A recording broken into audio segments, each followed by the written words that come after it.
Hello दोस्तों, मैं हूं आपका संजीव और आज फिर मैं आपके लिए एक नई वीडियो लेके आया हूं। बहुत ही इंटरेस्टिंग वीडियो है, सभी के लिए है जो भी स्कूल में जाते हैं।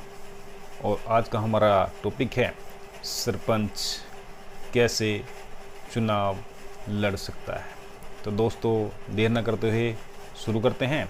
तो हो जाइए तैयार।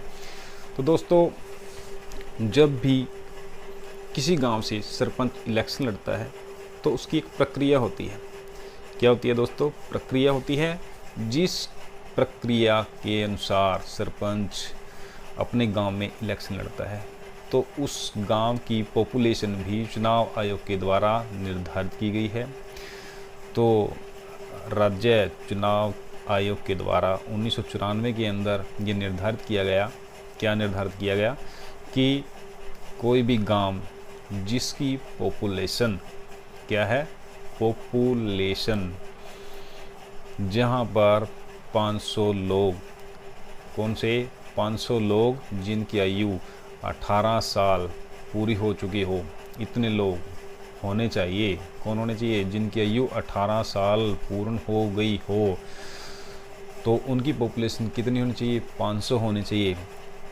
अगर ऐसा कोई गांव होता है जिसकी पॉपुलेशन 500 से कम होती है तो उस गांव को नज़दीक के पास में ही कोई अन्य गांव होता है तो उसमें सम्मिलित किया जाता है। और जिस गांव की पॉपुलेशन कम होती है ना, तो उनका सरपंच जो नज़दीक वाला चुनाव जीतता है वो ही सरपंच कहलाता है, जिनकी पॉपुलेशन 500 से कम होती है।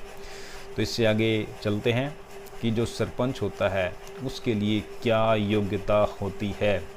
तो दोस्तों, इसके लिए भी मैं आपको एक मेन पॉइंट बताऊंगा कि जो भी स्कूल में पढ़ने वाले विद्यार्थी हैं, कॉम्पिटिटिव एग्ज़ाम की तैयारी कर रहे हैं, अगर आपके पास कोई भी ऐसा क्वेश्चन आता है, कैसा कि जिसके अंदर पूछा जाता है कि भी कोई भी उम्मीदवार जो इलेक्शन में खड़ा हो रहा है, कौन सा उम्मीदवार, जैसे कोई पंच, सरपंच, मुख्यमंत्री बनने के लिए, एमएलए के लिए, एमपी के लिए, राष्ट्रपति के लिए, प्रधानमंत्री के लिए, वगैरह वगैरह, इन सभी के लिए सबसे पहली योग्यता जो आप आंख बंद करके लिख सकते हैं क्या है कि वो भारत का नागरिक होना चाहिए। कौन होना चाहिए?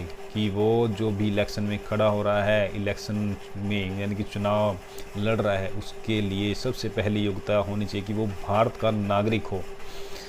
तो जो सरपंच होता है उसके अंदर सबसे पहले जो योग्यता होती है वो होती है कि वो सबसे पहले भारत का नागरिक हो। उसकी आयु कम से कम 21 वर्ष होनी चाहिए।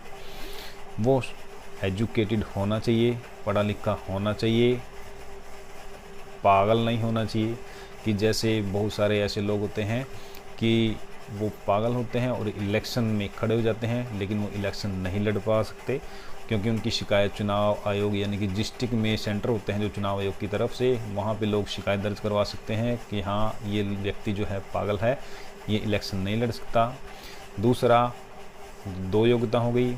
तीसरी योग्यता है कि वो पागल तो हमने कर लिया, दिवालिया नहीं होना चाहिए। कौन होते हैं भाई दिवालिया? दिवालिया वो लोग होते हैं जिन्होंने खास करके जैसे बैंकों से लोन वगैरह ले लेते हैं और वो चुका नहीं पाते हैं और फिर बाद में वो क्या करते हैं, अपने आप न्यूज़पेपर में या ऐसे अपने समाज में ये प्रचार प्रसार कर देते हैं कि उनके पास कुछ भी नहीं है, वो प्रॉपर्टी से, उनके पास बिल्कुल भी प्रॉपर्टी नहीं है, प्रॉपर्टी से बिल्कुल बेदखल हैं, दिवालिया हैं, तो वो भी चुनाव नहीं लड़ सकते। तीसरे, उनके द्वारा जो सरपंच के चुनाव में खड़े हैं, इलेक्शन लड़ना चाहते हैं, उन्होंने अपना बिजली का जो बिल होता है वो बकाया नहीं होना चाहिए, वो पूरा भरा होना चाहिए। गवर्नमेंट को उनकी बिजली की जो फीस है वो भरी होनी चाहिए। और उसके पश्चात और क्या है कि जो सरपंच इलेक्शन में खड़ा हो रहा है, चुनाव लड़ने वाला है, उसके घर में शौचालय भी होना ज़रूरी हो है। क्या है? उनके घर में शौचालय होना भी ज़रूरी होता है। ये एक सरपंच के चुनाव के लिए योग्यता होती है। और उसके पश्चात जैसे कि चुनाव में आपने ये सारी योग्यता जिस भी व्यक्ति में है तो उसके पश्चात वो क्या करता है, जो भी वो हमारा कौन होता है, उम्मीदवार होता है। आपने मेरी पहली वीडियो भी देखी होगी जो इससे पहले हमने बनाई थी कि उसमें उम्मीदवार और प्रतिनिधि वाले पॉइंट थे ना। तो जो चुनाव लड़ रहा है, अभी चुनाव जीता नहीं है, वो उम्मीदवार होता है। वो क्या करता है, अपना ब्यौरा भर के, एक फॉर्म होता है, एक प्रक्रिया है ना, प्रक्रिया के तहत उन्हें एक फॉर्म फिल करना होता है। उस फॉर्म के अंदर उन्होंने अपनी डिटेल फिल करनी होती है, कहाँ से वो सरपंच का इलेक्शन लड़ रहे हैं, उनकी प्रॉपर्टी की डिटेल क्या है, और क्या उन्होंने शौचालय बना रखा है, जो भी मैंने योग्यता बताई वो भरनी होती है। और वो जाकर जो चुनाव आयोग के अधिकारी होते हैं उन्हें अपने फॉर्म फिल करवाते हैं। फिर ज़्यादातर उम्मीदवार अपनी जो प्रॉपर्टी की डिटेल होती है वो अच्छी, यानी कि पूर्ण रूप से सही नहीं भरते हैं। क्यों नहीं भरते हैं, इसके पीछे भी एक कारण है, बड़ा इंटरेस्टिंग है।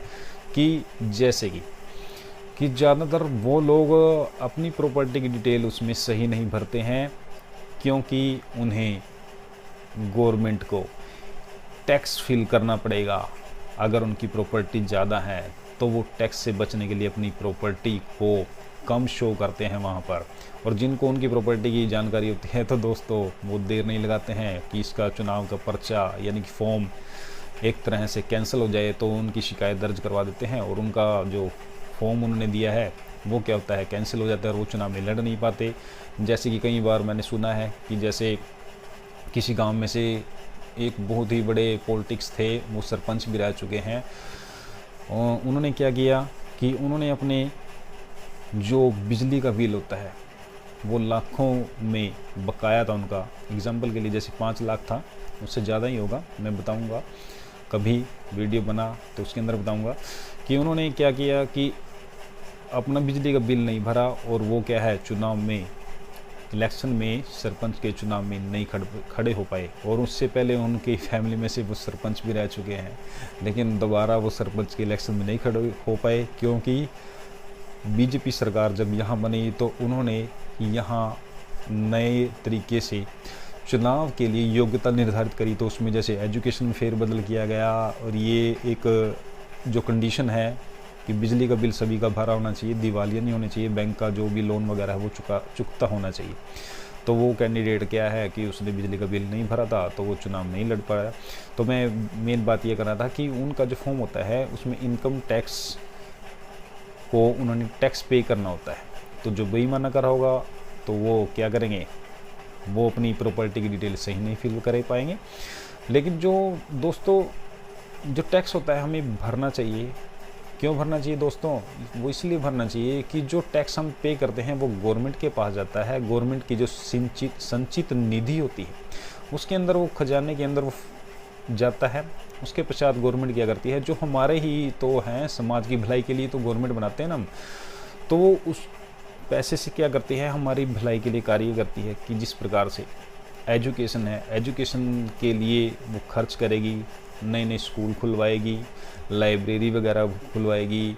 जैसे अभी एग्जाम्पल के लिए, एग्जाम्पल क्या है, सभी विश्व के अंदर ये चल रही है, महामारी चल रही है, जैसे कोरोना नाम की महामारी चल रही है, तो उसके अंदर जैसे कि वैक्सीन बनाने पे वो खर्च कर सकती है, रिसर्च पे वो खर्च कर सकती है, और जैसे कहीं पे भी कोरोना के सेंटर बना सकती है आसानी से। क्योंकि अभी जैसे बहुत से कम सेंटर हैं जहाँ पे जो कोरोना से ग्रसित हो जाते हैं, महामारी के चपेट में जाते हैं, तो उनको वो सेंटर में जो जगह नहीं मिल पाती है तो ज़्यादातर डेथ हो जाती है। तो दोस्तों मुद्दे से ना भटकाते हुए बता रहा हूँ कि जो सरपंच का इलेक्शन होता है तो उसकी ये प्रक्रिया है कि जिसके तहत वो फॉर्म फिल करते हैं, उसके पश्चात जब इलेक्शन की एक तिथि होती है तब इलेक्शन होता है, और इस इलेक्शन में जाकर वो आसानी से अपने जो भी अच्छे कार्य करे होंगे तो उनके मुद्दों पे वो विजयी हो जाते हैं। तो दोस्तों ये हमारा आज का वीडियो था, आशा करता हूँ आप सभी को पसंद आया होगा और विद्यार्थियों के लिए बहुत ही फ़ायदेमंद होगा। तो दोस्तों इसके लिए अगर आपको मेरा वीडियो पसंद आया है तो इसे लाइक कीजिए, शेयर कीजिए और मेरे वीडियो को सब्सक्राइब कीजिए। धन्यवाद।